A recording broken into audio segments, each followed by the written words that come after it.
Hello and welcome to Prudent IAS, one-stop solution for all the competitive exams. We are back again with another interesting video. Our approach for this video will be the same like our previous videos. We'll choose one topic, do some discussion over the topic and then move towards a model question as well as a model answer. So most of you must be aware which question we are going to tackle today, but all those who have not yet joined our group Answer Writing by Prudent IAS on Telegram, do join it today because there we send all these questions in a day advance. So how it helps you? You can send us your answers, do some peer-to-peer interaction. You can also access others' answers. Also, we'll be evaluating one answer daily at no cost. So let's just move towards our topic for the day. Today our topic is the powerful world of cyclone. This comes under General Studies Paper 1 section Geography. So what are cyclones? Cyclones are large scale air masses that rotate around a low pressure system. They come in three types: tropical, temperate and polar. These weather systems can trigger extreme conditions including torrential rain, destructive winds and devastating floods. So today we'll be knowing about the cyclones, focusing on the differences between tropical and temperate cyclones. That's because we are doing exam oriented, question oriented study. So we'll be studying in that method only, doing a comparative study of tropical versus temperate cyclones. Let me just give you a brief about cyclones, the diagrammatical view. So what happens is in tropical cyclones, there's a low pressure system. Okay, suppose this is ocean. Now up to the depth of around 50 to 60 meters, warm water is present, which is an important condition which we'll be looking into. Then next up,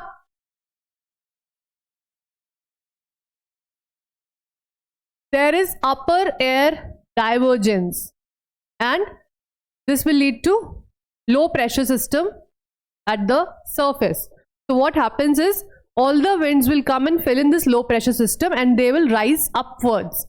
When they'll rise upwards, there will be upper divergence and this system continues.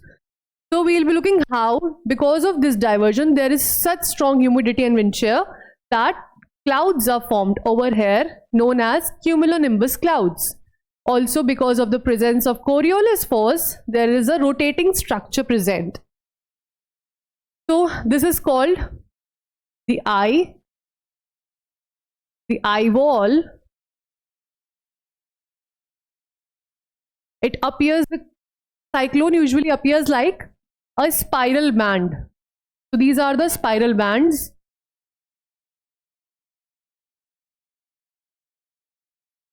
This was just to make it more visual. Now we'll be studying the content. So what's the difference between tropical and temperate cyclone? Let's look towards the formation. Tropical cyclone usually form over warm water. That's condition number 1. The temperature required is above 26 degrees Celsius. Somewhere you can also find 27 degrees Celsius, both are fine, but mainly the presence of warm water 26 degrees Celsius or more, right? For temperate cyclones, they form between 30 to 60 degree latitudes, which are comparatively cooler, and tropical cyclones form over 5 degree to 25 degree.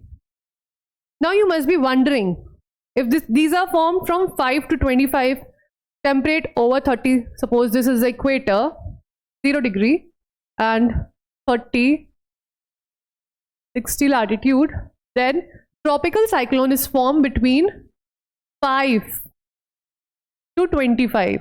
Why so? Why not at the equator? Because at the equator, the Coriolis force is very weak. So, and cyclone requires Coriolis force. So the tropical cyclone is formed between 5 to 25 degree of latitude and the temperate cyclones are formed between 30 to 60 degree, which are comparatively cooler latitudes. They are found in the tropical regions as they are known by different names in different regions like hurricanes, typhoon, cyclone, willy, etc. And temperate cyclones, they develop over land or sea in the cooler regions. Now what happens is, the tropical cyclones are formed over sea, that is water, ocean.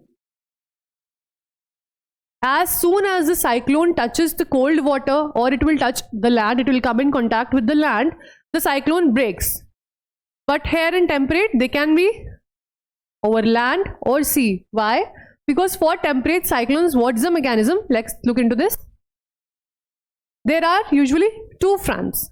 One is known as cold front. The other one is the warm front. Now, what are the fronts? For this, you must be knowing about air masses.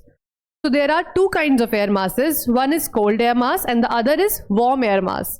Air masses are usually huge blocks with uniform temperature and pressure conditions. So whenever the two air masses, whenever the two fronts come, the boundary is known as a front. So temperate cyclones are formed due to these front conditions. So what happens? The warm air mass, it has more temperature, right? This one has less temperature, so this is lighter. This rises up. Now when this warm rises up, what is the front? Suppose this is the cold front which goes beneath, and the warm front rises up, right?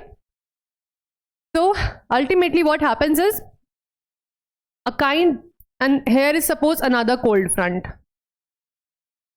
This warm air is rising and it will keep on rising. Ultimately what happens is both the cold fronts are at the bottom and the warm is upwards. So this is known as an occluded front. This is cold, warm, this is also cold, and the warm has risen up. So this is an occluded front, and ultimately due to this the warm will be, things will stabilize, warm will be separated and the cold will. So here temperate cyclones are formed. Now this can be over land as well as the sea, but for tropical only on water. Next up is tropical cyclones are powered by heat release and moisture evaporation. Because we have studied, they require warm temperature, warm water up to the depth of at least 50 to 60 meter. For what? So that heat release, say they get enough energy, enough evaporation and moisture for the conditions for tropical cyclone. In case of temperate cyclone, they are driven by collisions between warm and cold air masses, as already discussed in brief over here. Temperate cyclones are formed because of the frontal collision. In tropical cyclones, they are typically more intense and destructive. So what happens is tropical cyclone is over lesser area, maximum up to 150 kilometers maybe, right? But the wind speed over here in tropical cyclones is up to 250 km per hour, which leads to very, very intense storms, thunderstorms, rainfall, cumulonimbus clouds. As well as in temperate cyclone, what happens is the temperate cyclone spans over hundreds and thousands of kilometers. It can be from 1000 to 1500 kilometers. The wind speed is lesser as compared to tropical cyclones, but they cover larger area, and the rainfall will be continuing, mild rainfall for up to 6 to 7 days maybe. So this is less intense as compared to tropical cyclones. Now the tropical cyclones, they usually occur in June to December. Why so? You must be wondering. Whenever you read such facts, always be very inquisitive. That why tropical cyclones are not formed during monsoons when we have so much rain? Give me your answers in the comment sections. Tropical cyclones are not formed in the monsoons because of the presence of vertical wind shear. Now what is vertical wind shear? See, vertical is this. If there will be vertical wind movement, then what happens is the moisture laden winds which are required for the formation of tropical cyclones, they will be transferred to some other area. They'll keep moving. So very less wind shear, especially minimum or no vertical wind shear is required for tropical cyclones, and this is the reason why tropical cyclones are not formed in the monsoon season and mainly during the June and December. Whereas for the temperate cyclones, they are often linked to seasonal weather patterns and they usually form in intense winter. But there is no such criteria for month. They can be throughout the year as well because these latitudes are comparatively cooler latitudes. So these were all the basic differences between the tropical and temperate cyclone. Considering our question for the day, we will be focusing more on tropical cyclones. Let's do an in-depth study of the formation conditions for tropical cyclones. What are the conditions required? We have already done in brief. Let me read it out once for you. First, warm ocean water. Temperature needs to be above 26 degrees Celsius. Sea surface temperature. And till how much depth? The temperature is 26.5 degrees Celsius or more. Till the depth of at least 50 meters. At least for 50 meters. This section, suppose this is the sea surface. Then at least till this depth, warm water must be present. This is condition number 1. Atmospheric instability. Now another important condition is for the formation of cyclone, low pressure is required, which ultimately means that upper side, what is going to happen? Upper air is going to diverge, right? Upper air divergence is required. So a region where warm, moist air is rising rapidly, leading to cumulonimbus cloud formation. Cumulonimbus clouds in the cloud formation you must have studied. Very dense clouds which are formed, grey in color, appear like this grey thunderstorm and rain causing cumulonimbus clouds. So what happens is when warm and moist air is rising, leading to upper air divergence and lower pressure, then that condition is required for tropical cyclone. What happens is the rising air allows for condensation, releasing the latent heat that further fuels. Okay, so now the air is rising. When it's rising, it's getting cooler. The warm air is getting cooler, which is releasing the latent heat. Now this latent heat is again required for the formation of tropical cyclones. This heat is required to intensify the cyclones. High humidity in the mid-troposphere. So this all ends till here, troposphere, right? So in this region, in the mid-troposphere, there must be high humidity. Humidity is required for the rainfall, for formation of strong convection as well as for the cloud development. Especially the requirement is between 5,000 to 20,000 feet. That's the height. Till this height, at least 5,000 to 20,000, but there must be high moisture to support strong convection and cloud development. Next, low vertical wind shear, already discussed. This is the reason why tropical cyclones are not found in monsoon season. Wind shear is the change in the wind speed and direction with the height.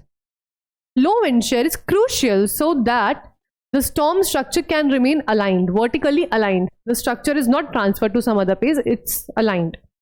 High shear can tear a developing cyclone apart. Pre-existing weather disturbance, that is a low pressure area or a tropical wave, is needed to kickstart the process of tropical cyclone by creating areas of convergence and upward motion. So here it's low pressure to fill in, the air will come, here the conditions will be converging. Conditions will be converging at low pressure,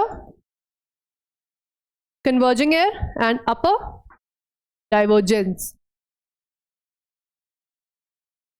right?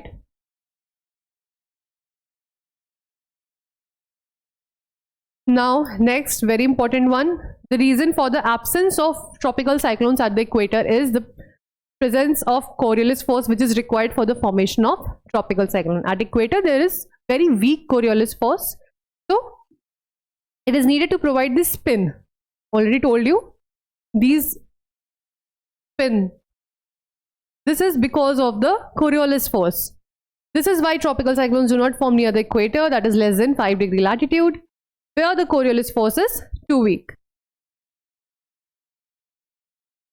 Next, sorry.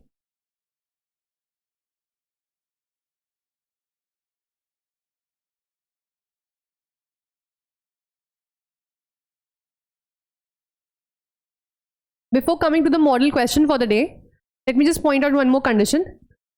So what's the direction of cyclone? The direction is east to west. Why so? Just keep interlinking concepts. You must have studied the pressure belts, low pressure, high pressure, the movement of trade winds, westerlies. So between 5 to 25 degree latitude, what is present? Trade winds are present, and the direction of the trade winds is east to west. Therefore, simplify, east to west is the direction of the cyclones as well.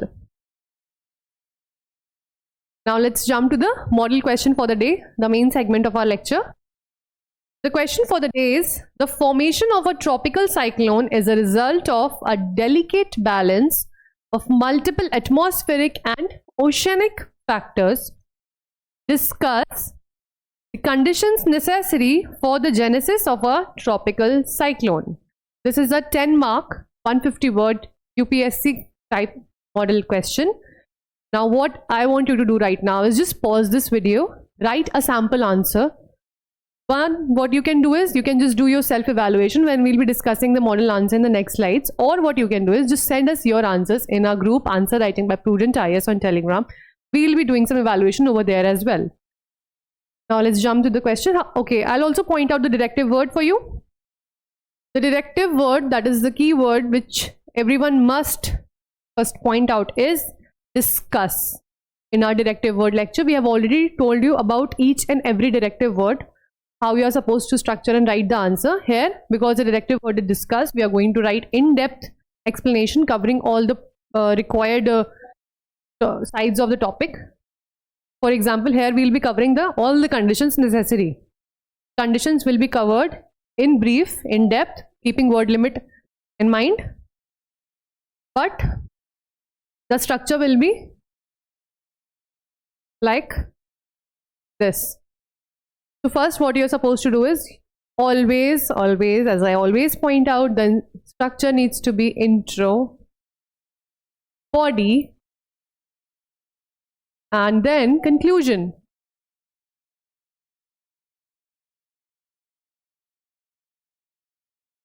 Right? So these are the structural headings. For example, here I have written introduction. You are not supposed to write these headings in the answer. These are just for your reference, for your understanding. Skip these headings, just omit these headings. Start your answer directly from this line. So since this is a 10 mark answer, you can write only one line, that's sufficient. But if it's a 15 mark answer, you can go for other line as well. You can even merge, rephrase, summarize. These are just for your model understanding, model sample understanding. So tropical cyclones are intense low pressure systems that originate over warm tropical oceans and are characterized by strong winds, heavy rainfall, and storm surges. So always give insights about the topic without skipping the key points. For example, what are the key points here? Low pressure, the most important requirement, warm tropical water, and then it will lead to strong winds, rainfall, and storm surges. Next, their formation or genesis is a complex process requiring a precise combination of ocean and atmospheric conditions. This is in link with the question, the demand of the question, the statement given in the question. So this is the introduction. Now this comes the body of the answer. Again, you will not write this heading as body. This is for your understanding. You will start directly from here. So today I'll be giving you two structures for the same answer. You can choose either of the structures, or you can even use your own structure. So let's see the first one. Here we have used the heading, the conditions necessary for the genesis or formation of a tropical cyclone. Now you need to highlight the heading. What you can do for highlighting it? Either you can use uppercase, that is capital letters, for writing the heading. You can draw a box over the heading. You can underline the heading, but just make sure the heading is visible, so that the examiner has an idea that okay, the student has a knowledge, the student has addressed the demand correctly, properly. Also, you need to phrase the heading as per question demand. For example, just do not write tropical cyclone. Make the heading self-explanatory as per demand. For example, the conditions necessary for the genesis of tropical cyclone. Then structure your answer using subheadings and points. You can use alphanumeric. Alphanumeric digits means either 1, 2, 3 or A, B, C. To number these points. So the first step is warm ocean water. You have mentioned the temperature, the depth. They act as the primary energy source. The importance, what's the importance? Warm water leads to evaporation, release latent heat during condensation, which fuels the cyclonic development. So this is the first condition. In brief, you have jotted down all the major points. It's not required that you write everything ditto, copy, paste. It is for your understanding. Just understand how you are supposed to write. You need to give the condition, the basic factual details, data, whichever you have. That is the temperature requirement, the depth requirement, and in brief, explain what's the significance of this condition. Next is atmospheric instability. We have already discussed all these points in the previous slide. So here I'm just reading it out. I'll be focusing more on the structural part here. Atmospheric instability occurs when warm moist air rises, replaced by cooler air. What it does, it promotes the formation of large cumulonimbus clouds, essential for the cyclonic development. High humidity in the mid-troposphere. Do not omit any condition. All the conditions are required. All the conditions are equally important. If you will skip any of the condition, then the cyclone cannot be formed. So it enhances cloud formation and sustains convection. Dry air can hinder this. Dry air can stop the cyclonic growth by causing downdraft and evaporation. So it needs to be moisture landed to support the convection, that is the rising. What is important over here is, first you need to underline the keywords to highlight them, to focus them. Here what all are the keywords? The temperature condition, the pressure condition, these warm moist air, okay? The formation of large cumulonimbus clouds, etc. And what is equally important here is the use of diagram. In all such geography questions, you are supposed to draw the diagram. Now here this is a model diagram. You are not supposed to make this diagram. What you can do is you can just make the diagram which I have already made in the previous slides. For example, this is the water, but label the diagram. I'm repeating it again and again. The diagram needs to be clear. It needs to be very concise, not too short, not too large in the given space, but label it properly. And while labeling, how you need to mark it? The arrows must be pointed towards, not away, towards the diagram. So this is the surface ocean. Here, this is ocean, for example.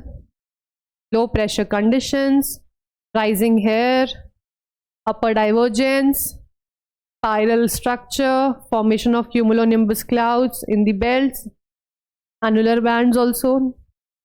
Then later, okay, what's the eye? What happens is, when the cyclone is formed, the air is rising up, then at some stage this structure stabilizes, and what happens is, the gap between these rising air is widened. The gap widens, and what happens is, it diverges here as well as it diverges downwards. So when it diverges downwards, what happens is, this structure is stable, there are clear skies, and this is called as eye of the cyclone. So whenever cyclone is passing by, for example, there's a house, a cyclone is passing by, right? Everyone inside the house. Now all the turbulence, the strong winds and storm have passed, and everyone believes that okay, now cyclone is over. But no, that part is the eye of the cyclone. Once the eye is passed, then the other part, the other structure will, the other spiral will come. So a cyclone will, the storms, the winds, the thunderstorm, the gust of the air will be passing twice from the same house. So the diagram needs to be in your own simple words. Just use pencil, just draw it with the help of pen, sorry. You can even mention the conditions, 26 or 27 degrees Celsius is the temperature. Need to mention the depth, 50 meter, right? Warm water, low wind shear, that is low pressure, high humidity in the troposphere, atmospheric instability, and the formation of clouds. These clouds also you can mark as cumulonimbus clouds. So a basic diagram is required. Let's come to the next part. Some conditions are still remaining. Next up is the low vertical wind shear, already discussed. The absence of cyclones in the monsoon is because of this. It allows the vertical alignment of the storm system. High shear disrupts the cyclone's structure, preventing its intensification. Pre-existing disturbance, that is the low pressure area, is required. That helps initiate the organized convection, rising of the air.